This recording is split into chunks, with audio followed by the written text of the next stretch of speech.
as long as you follow the middle part, you're good to go. My mom's final feast, 4-year feast, our family is having a giveaway in honor of her. And so I made skirts and I want to try and make shirts for the men. But you know what? I think my mother really left us like something to do and be busy at, because she was always home, eh? And she worked for the band for close to 40 years as the janitor of the band office. And in her spare time, she would sew. She would make quilts, actually. So when we found all her material, me and my sister decided to divide it up, and we just took them. And I thought that I need to use this. Now last year I decided I'm gonna make some skirts. So I was a TA for grade 5, and we had 15 girls in there, and I made them all each a ribbon skirt. So this year there's only 5, so that'll be easy. I work at Kawakatoose, Asniukisik Education Campus, and I've been there since 1993, and in the new school from 2000 till now. I work with the grade 5 this year, grade 5 class, and I'm the ICT rep for our school with Treaty 4 Education Alliance. You know, that word home means so much to me. I was telling that to my granddaughter last night. I said I have no desire to leave my community because everything is here that I need for my soul. This area on the east side of Kawakatoose is where my grandparents lived. And this is the area that my grandfather had farmed, and my uncles have done it.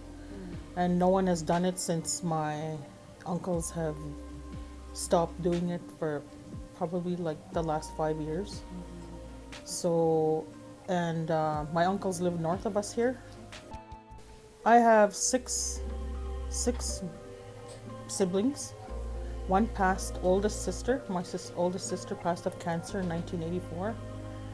And one passed brother, he's the second youngest. He passed on of complications. He was a kidney recipient, and he was on dialysis for like 10 years before he got his transplant in 2011, and he passed on in 2015. So, and my mom passed in 2017. Yeah. You know, diabetes is a really big factor in our family, and I seen it with my youngest brother. He was my second youngest brother, the one that passed on. He was obese to start, and then he had developed diabetes in his teens, and so he needed a kidney transplant. And May 25th of 2011, I'm pretty sure, is when he got his transplant. So that was kind of like Christmas Day for us. I believe that we can all heal ourselves. I honestly believe that. I have a heart condition called sick-sinus syndrome, and they told me that I see a pacemaker in my future, and I live with it. Everyone knows that I will get a pacemaker someday, but I don't think I will. I strongly believe that. I believe in looking after myself. He only had time to call me, and then they just grabbed the phone and just shoved the tube down his throat, and he was out. There was no getting no blood flow to the bottom of my foot. So they had to do emergency surgery and take a vein from here and put it all the way up here. We kind of lost contact when we ended up being in the residential school. As a matter of fact, in grade 10, we went back. We came home in grade 7, and then we went back in grade 10. And it was about a month before, like we just got dropped off at the doors. We went to school in Gordon's, and we got dropped off at the doors, and it was a whole month before any of the supervisors came and asked me, "Where's your brother?" I said, "Oh, he should be on your side," because we never ever seen each other, hey? And that's when they found out he didn't go in the school. And what did he do? He walked right by. walked right by, and he hiked to Regina. I don't know how he got there, but and he ended up staying with, I think, cousins up there. He was kind of going back and forth with, my sister lived in Saskatoon, and that was where he was quite a bit. And then when he got a job at the health center, and he worked there as answering phones and stuff, and he worked there until he had his stroke. And then 2012 he started dialysis. It was like a hangnail. And I wasn't getting enough blood to my finger for it enough to heal. That's why I needed bypass surgery here to open that flow, and which is good because my hand was just swollen for 50 days straight. Terrible pain. Dialysis on Friday nights? Yes, Friday nights. Like Friday nights when we get to the hotel, like I am so tired. Plop myself on the bed and just lay there. Sometimes go on my phone, watch TV, but pretty much I'm burnt out. Saturdays, oh my goodness, it must have happened to me like 3 times. Were we literally coming home after his dialysis, like just park in an approach and just sit there, and I just put my seat back. And sometimes I tell him, I just can't do this. I'm tired. And he wouldn't say nothing. He would just sit there and wait like 10, 15 minutes. And then we're good to go. We come home. And then that's when he goes to bed. Sometimes he'll sleep 12 to 14 hours. And I walk by his room and listen to see if I hear a snore. That's a good thing. Otherwise, I don't even bother him. It's good to see faces because he talks about his doctors, and I've never ever met them. Thank you for saving his finger. I really thought that he was going to lose it. Val visually approached us and asked us if we wanted to be a part of a support team for the chronic disease working group, and we were glad to go on board.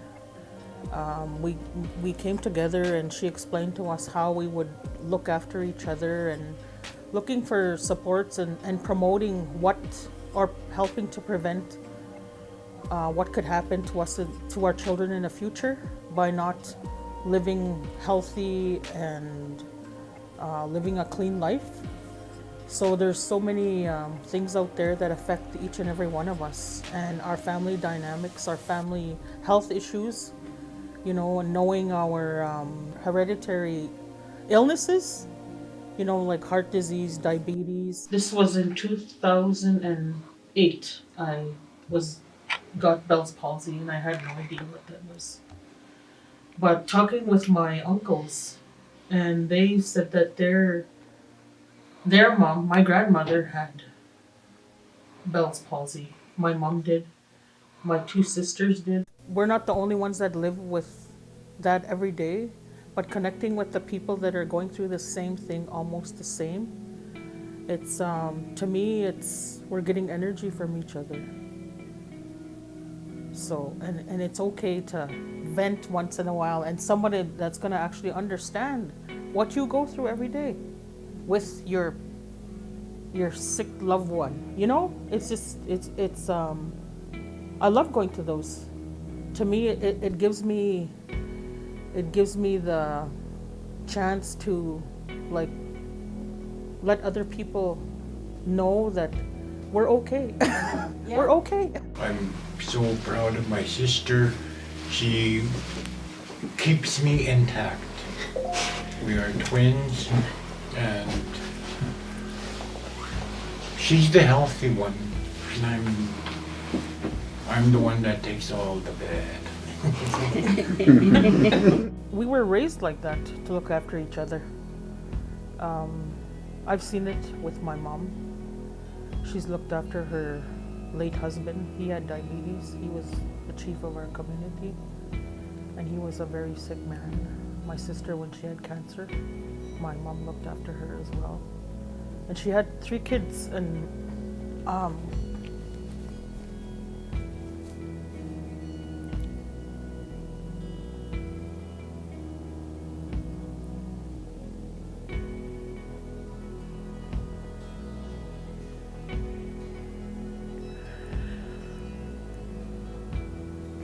My mom looked after her and her kids, and that's when my twin brother looked after the kids.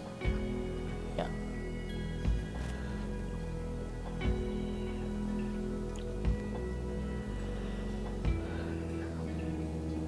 I was still in residence then. I was finishing my last year. So, yeah. So we kind of like had hands in raising the 3 kids when my sister passed away. I came back home from being in the residence. I knew nothing, absolutely nothing about my community. And there's so much talent here, so much. Our culture is rich, our language is still here. It's a good place to be. It's really, I have no desire to leave for anything. Once I came back from residence, no desire to leave. I was content, I guess, with life. Because residence just stole you, stole everything from you. I think a part of my looking after myself is going to ceremonies, going to round dances, going to powwows, whenever we can. We try schedule our activities around Dale's dialysis. So whenever there's a round dance out here, I get excited. I dress up, I go out, and for me that's my time, and listening to the songs, the prayers. There's lots of prayers at those round dances, and people do it for specific reasons, and one way or another, all of us pray at that round dance. We all go together as a family, and sometimes my sister and my nieces come out from Saskatoon, and we all meet up, and that's when our visiting time is, our connectedness, and it's just, and then we get sad after they leave.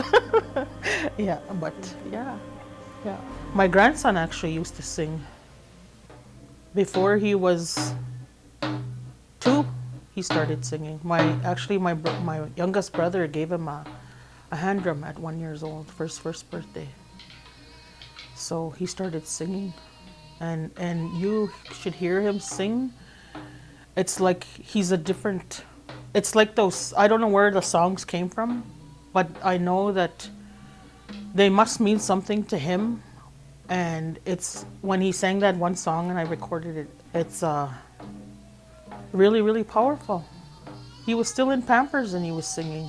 I was just so amazed that he could sing. I braided up his hair. He had long hair. And I told him, okay, grandson, you're done now. I said, I want you to sing a song for me. So he got his drum and his stick and he went to my brother. He's really close to my brother. Eh? He keeps my brother intact. Anyways, he gave him a hand drum too and a stick. So when he sang that song, you can kind of hear my brother hitting the rim of the drum while he's singing. It was like he was so connected to singing, and he would even look at me when he was singing, and and he would just I don't know, it was so amazing.